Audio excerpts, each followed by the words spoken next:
la suma de los primeros n elevados a la 7, entonces demuestro la fórmula, o mejor dicho, obtengo la fórmula utilizando el producto notable de orden 8. Siempre utilizo un producto notable de un orden mayor al que yo quiera demostrar o obtener la fórmula. ¿Ok? Entonces es conocido el producto notable este. Y bueno,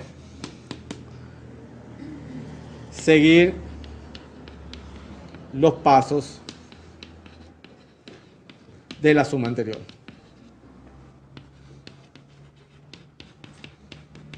Repito, eso está hecho en la guía. Pueden hacerlo por su cuenta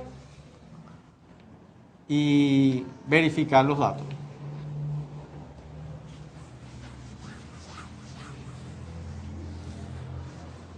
Bueno, si yo quiero obtener la suma de los primeros números naturales elevado al cubo, entonces eso va a dar la expresión de los primeros naturales elevado al cuadrado. ¿Okay? Entonces la demostración, como comentamos ahorita, comience con el producto notable de orden 4 y más 1 a la 4. ¿Bien?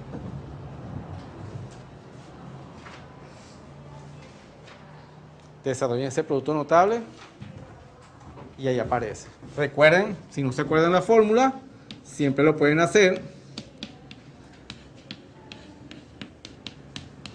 utilizando las propiedades de potencia. Como ya sabemos la del cuadrado, hacemos distributiva y debería salir la ecuación de la elevación a la cuarta. Si no me voy por ahí, podemos utilizar el triángulo de Pascal. Es decir, tenemos manera de recordar rápidamente o de obtener rápidamente el producto notable de orden 4 sin necesidad de tener que aprendernos la fórmula. ¿Okay? Entonces podemos utilizar el triángulo de Pascal o podemos escribirlo de esta manera y hacemos una distributiva. Y bueno, de aquí en adelante seguir los pasos de la suma anterior.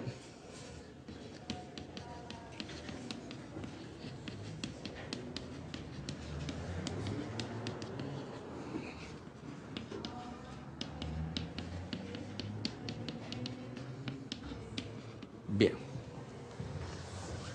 Ok. ¿Preguntas? ¿Alguna duda, inquietud?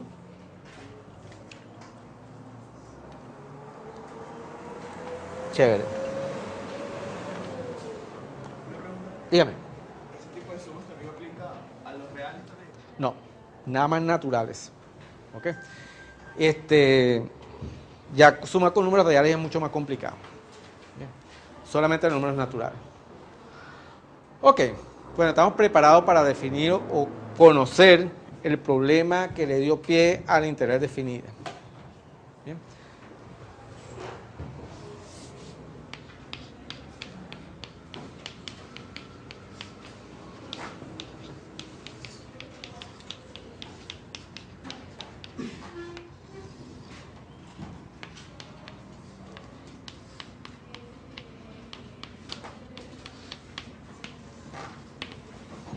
Fíjense lo siguiente. En la matemática antigua, uno de los problemas que se buscaba solucionar es de dar una región o una figura geométrica, obtener el área de esa figura geométrica. ¿Ok? Ahorita eso es algo natural. Uno le pregunta a ustedes cuál es el área de un cuadrado y todo el mundo sabe lado al cuadrado. Uno le pregunta a ustedes ¿cuál es el área de un triángulo? Base por altura sobre 2. ¿Ok? ¿Cuál es el área de un círculo? Pi por r cuadrado, el radio cuadrado. Es decir, en estos tiempos modernos, calcular el área de figuras geométricas es algo que uno aprende de primaria. ¿Bien? ¿Qué sucede? Antiguamente no era así. Entonces, decía, bueno, ¿cómo calcular el área de un triángulo? ¿Cómo calcular el área de un círculo? Básicamente el triángulo de un círculo fue bastante notorio en la historia de la matemática porque, bueno, inicialmente, ¿cómo consigo yo el área del círculo? Bien. Hasta que, bueno, todo el mundo dijo, bueno, el área de un triángulo es este, el área de un cuadrado es este, el área de un rectángulo es este, el área de un trapecio es este, el área de un círculo es este. Y entonces viene la pregunta, ok, chévere, ¿y si tu figura no es una figura geométrica regular, sino que, por ejemplo, es una cosa así? ¿Cuál es el área de eso? Ok, una pregunta lógica de hacerse. Bueno, si ya yo sabía cómo contener el área de figuras geométricas regulares. Bueno, si mi figura no es regular, es una cosa como esa, ¿cómo obtengo el área de eso? Y bueno, comenzaron los estudios a tratar de resolver este tipo de problemas. Entonces,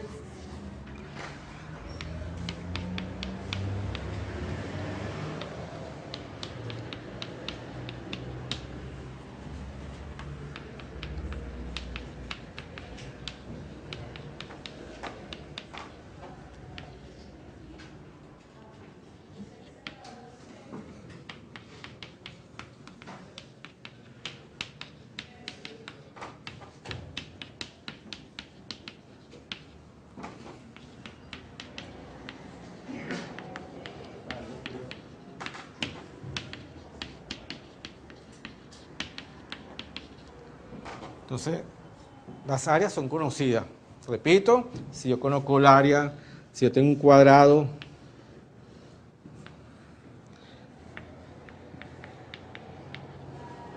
con un lado particular, su área es lado al cuadrado.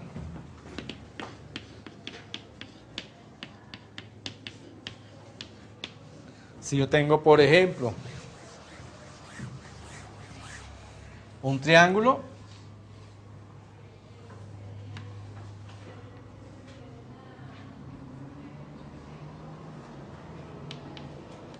con su respectiva base y con su respectiva altura, todos sabemos que su área viene dada por base, por altura, entre 2. ¿Ok? Si yo tengo un rectángulo,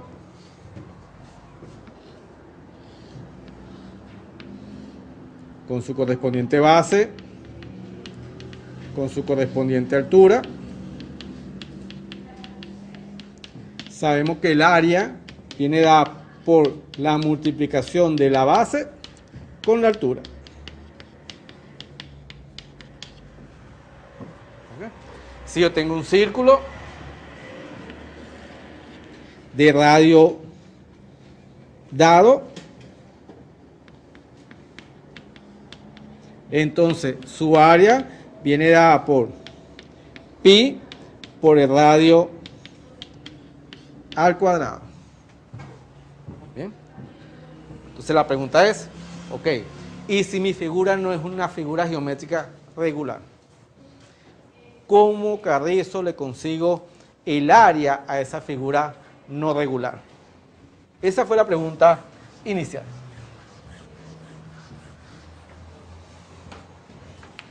Pregunta.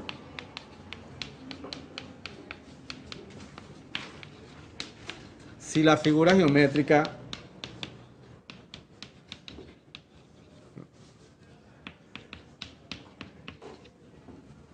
no es regular,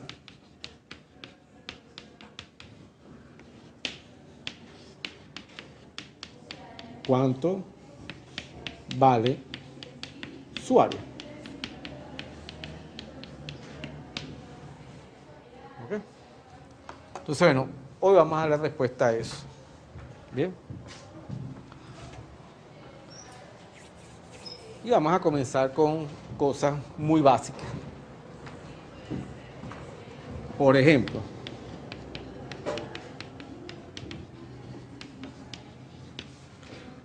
consideremos en el sistema coordenado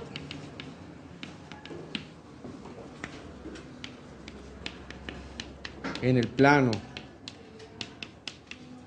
XY, la región limitada por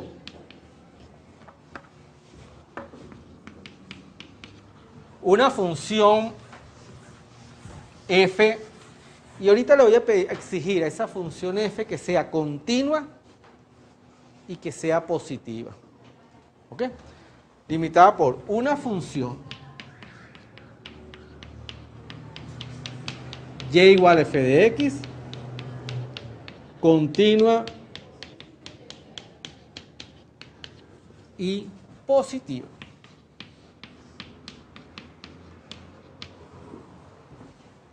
¿Ok? Entonces, limitada por una función continua y positiva. Por las rectas verticales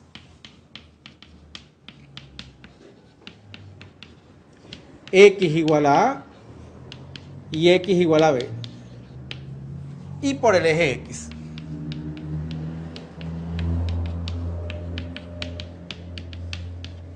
Es decir, yo quiero la región que está limitada por una función continua y positiva, las rectas verticales x igual a y x igual a b, y por el eje x. Gráficamente estoy considerando algo como esto. Tengo mi plano cartesiano, plano XY, tengo una función continua y positiva, ¿ok? Tengo la recta vertical A, x igual a, la recta vertical x igual a b y el eje x. Estoy considerando esto que está aquí.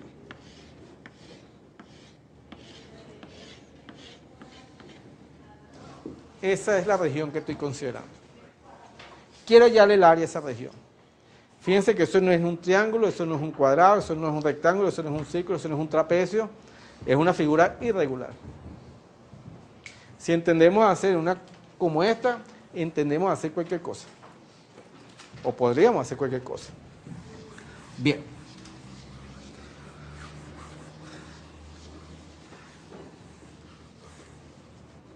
Entonces,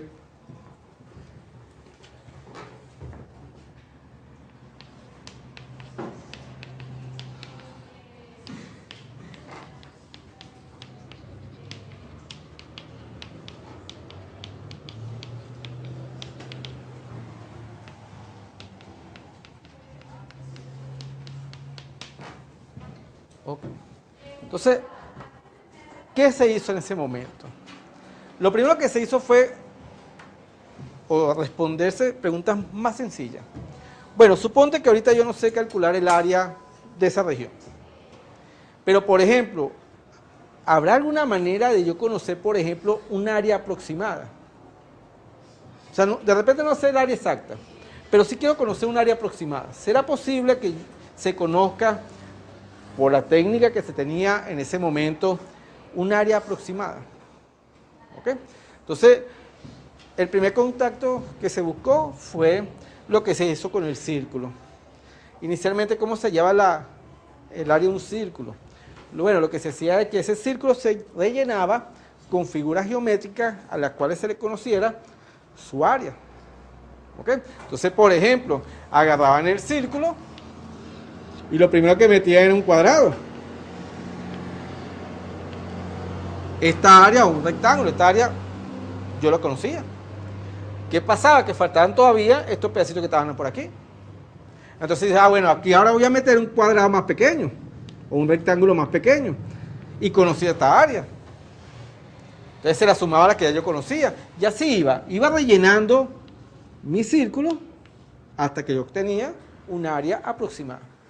Porque casi siempre, aunque yo metiera todo lo que yo quisiera, me quedaba una región a la cual yo no le podía calcular esa área. Entonces conseguí una área aproximada. Y así fue hasta que se demostró que el área tenía que ser pi por el radio al cuadrado. Esa técnica que vamos a utilizar aquí. Primero vamos a ver cómo obtener un área aproximada. Luego que hayamos aprendido a obtener áreas aproximadas, hacemos la siguiente pregunta. Ok, ya yo sé cuáles son las áreas aproximadas. ¿Será posible ahora yo conocer la área exacta? ¿Ok? Y entonces se responde esa pregunta. Entonces vamos ahorita con áreas aproximadas. ¿Qué es lo que se hace? Bueno, voy a hacer la misma idea que se hizo inicialmente con el círculo. Voy a rellenar esta región de figuras geométricas a la cual le conozcamos su área. y vamos a comenzar con rectángulos. ¿Ok? La idea es la siguiente.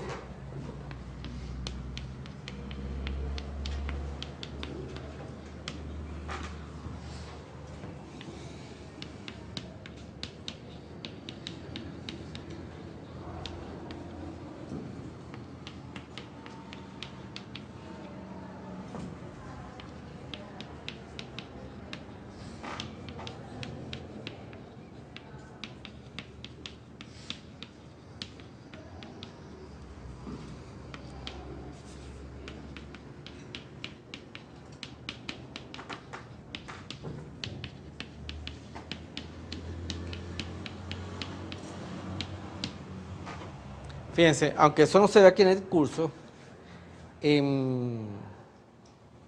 una técnica que se llama el método del trapecio, que en vez de utilizar rectángulos, uno utiliza trapecios. ¿Ok? Entonces la idea que vamos a hacer ahorita con rectángulos se repite igualito si uno usa trapecio. Y entonces es una manera también de obtener integrales definidas, pero utilizando trapecios. Obviamente, buscar el área del trapecio es un poquito más sofisticada que el área del rectángulo, pero es valedero también utilizar eso. ¿Bien? Entonces, aquí viene. Yo quiero utilizar, vamos a considerar figuras geométricas regulares, en este caso rectángulos. ¿Ok? La gran pregunta es, bueno, ¿cómo voy a colocar esos rectángulos? Me explico. Si yo tengo la figura geométrica que estamos discutiendo ahorita, yo voy a tomar los rectángulos que voy a dibujar aquí por defecto o por exceso. La idea es la siguiente. Es decir, mi rectángulo va a estar dentro de la región o va a estar por fuera de la región. O un pedacito que hará por fuera de la región. Cosa como esta. Yo coloco aquí un rectángulo. Esto es lo que uno llama por defecto. Se conoce como polígonos inscritos. O de repente yo puedo utilizar un rectángulo así.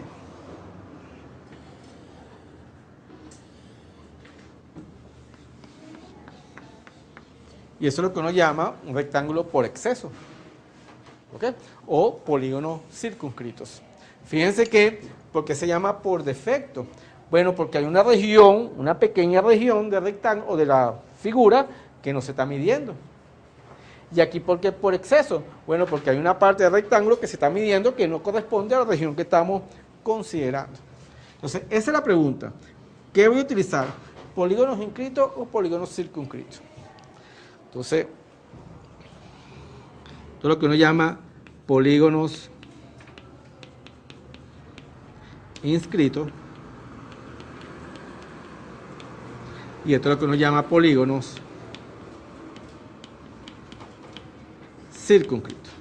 Lo bueno es que si uno entiende uno de los dos, entiende inmediatamente el otro. Porque la diferencia va a ser la siguiente. Si uso polígonos inscritos, el área aproximada que voy a obtener aquí va a ser más pequeña que el área total. Porque hay pedacitos que no estoy midiendo. Si yo utilizo polígonos circunscritos, el área aproximada que yo considero aquí va a ser más grande que el área total. ¿Ok? Porque aquí estoy metiendo un pedazo de rectángulo que no corresponde a la región que quiero trabajar. ¿Ok? ¿Y el área que falta de un lado no tiene nada que ver con el área que sobra de otra forma? O sea, No necesariamente. Porque si es una recta, sí. O sea, si tu figura es rectilíneo, sí es verdad. Pero esta figura la estoy colocando lo más irregular posible. ¿Bien? No necesariamente hay esa compensación de lo que sobra en uno falta en otro. Bien, entonces, con esta técnica, uno lo que obtiene son áreas aproximadas.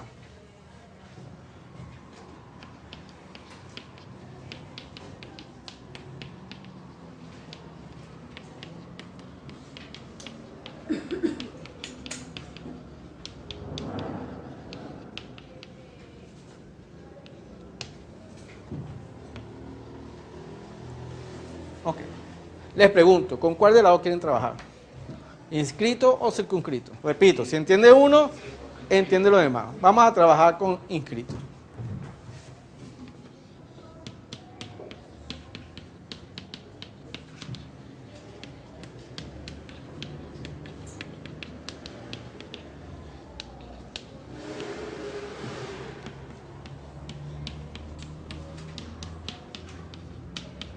De todos modos, cuando hagamos el ejemplo, vamos a hacerlo de las dos maneras para que vean que al final es lo mismo.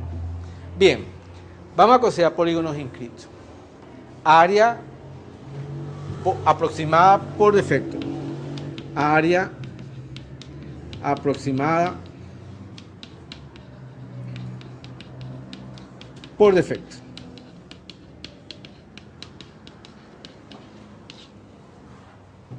¿Qué es lo primero que vamos a hacer? Lo primero que tenemos que hacer es definir o decir cuántos rectángulos voy a meter allí. Meteré 2, meteré 5, 8, 15, 20, 50, 10 millones. ¿Ok? Tengo que decir, mira, yo voy a trabajar ahorita con 5 rectángulos. ¿Ok? ¿Qué significa eso? Bueno, que tengo que llenar esta figura de 5 rectángulos. Entonces, por ejemplo, sería, tenemos ahí uno, vamos a poner aquí el otro, vamos a poner aquí el otro, 1, 2, 3, 4, y aquí estaría el otro. 5 rectángulos. Sí, decido tomar 5 rectángulos. ¿Ok? Puedo tomar 4, puedo tomar 7, puedo tomar 8. Obviamente, mientras más tome, el área o el pedacito de región que queda sin medir va a ser mucho más pequeño. Porque fíjense, no es lo mismo que yo tome 2 rectángulos nada más a que yo tome 5. Si yo tomo 2 rectángulos nada más, esto quedaría así.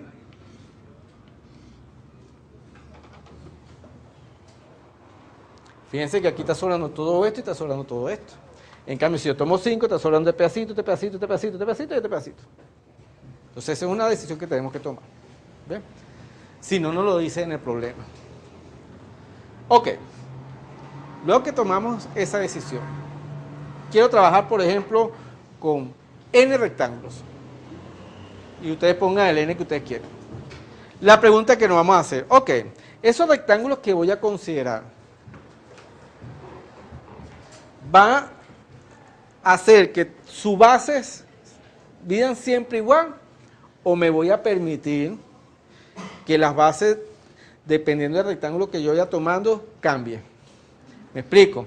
Si yo tomo, por ejemplo, 2 rectángulos, voy a pedir que este pedacito, esta base, sea igual que esta base. O de repente voy a pedir que esta base sea más pequeña que esta base. O al revés, que esta sea más grande que esta. Esa es otra decisión que tenemos que tomar. ¿Ok?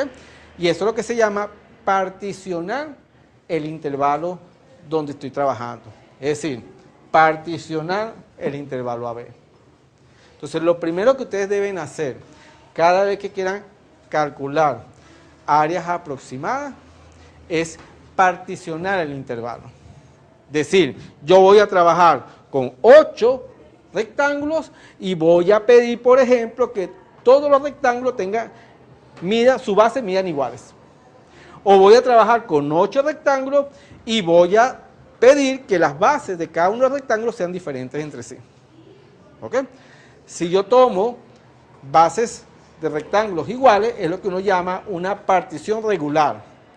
Si uno toma rectángulos cuyas bases sean diferentes, es lo que se llama una partición irregular. Y repito, es una decisión que toman ustedes. O que se dice en el problema. ¿Bien? Entonces, paso número 1.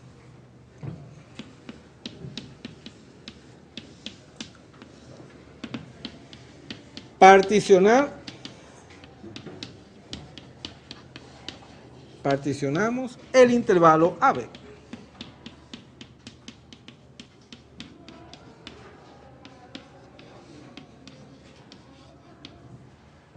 ¿Qué significa eso? Bueno, fíjense.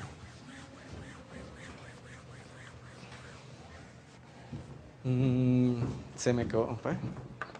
Tengo la hoja por aquí.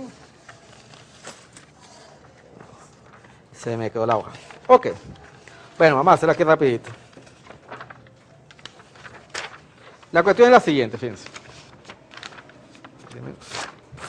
2 minuticos aquí.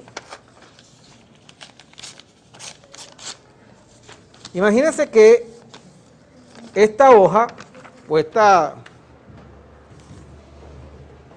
franja sea el intervalo. ¿Bien? Y ustedes dicen, bueno, yo quiero particionar este intervalo en 4 rectángulos. Es decir, en este pedazo, esta franja jugaría el papel de este intervalo. Ok, en esta franja quiero meter 4 rectángulos. Y voy a pedir que los rectángulos todos tengan la misma base. Entonces yo tengo que picar este rectángulo en 4 pedazos iguales. ¿Ok? Entonces, bueno, supongamos que doblamos aquí. Y volvemos a doblar. Y aparecen 4 rectángulos o 4 bases que van a ser lo que me genere cada uno de los rectángulos. ¿Ok? Todos estos, señores, miden igual. Entonces ahí, bueno, particioné mi rectángulo, mi intervalo, en 4 rectángulos de igual base. Ok. Pero supongamos que yo digo, mire, no, yo quiero trabajar con 4 rectángulos con diferentes bases. Y entonces, ¿qué es lo que hace uno? Bueno, como yo no quiero que los rectángulos todos tengan la misma base, entonces ahora yo voy a aplicar mi intervalo así.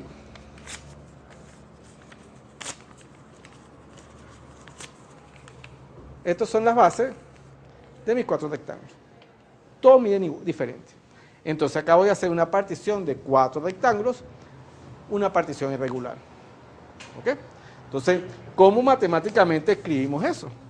Bueno, particionamos el intervalo. Partición.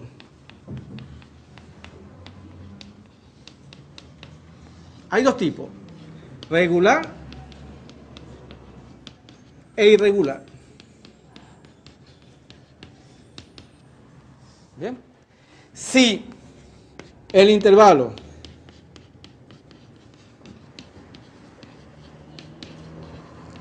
AB se divide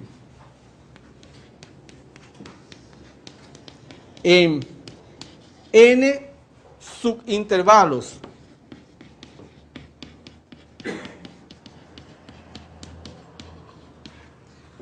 de igual longitud,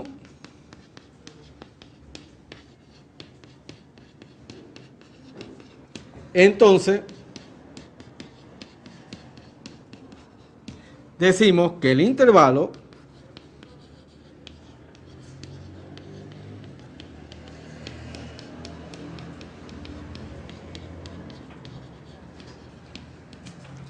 se ha particionado en una partición regular, en forma regular.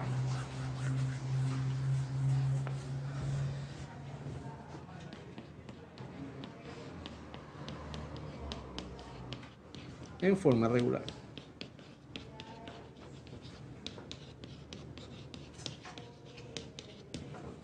Pero, en caso contrario,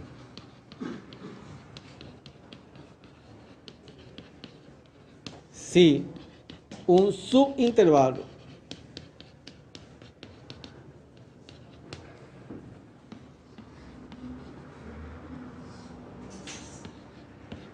x sub i menos 1 x sub i tiene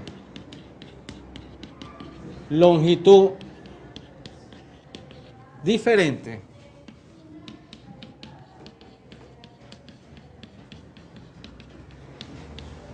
a los otros, entonces se tiene una división irregular.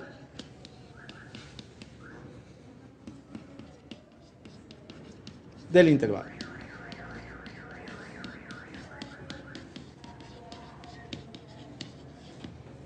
Ok. Por ejemplo,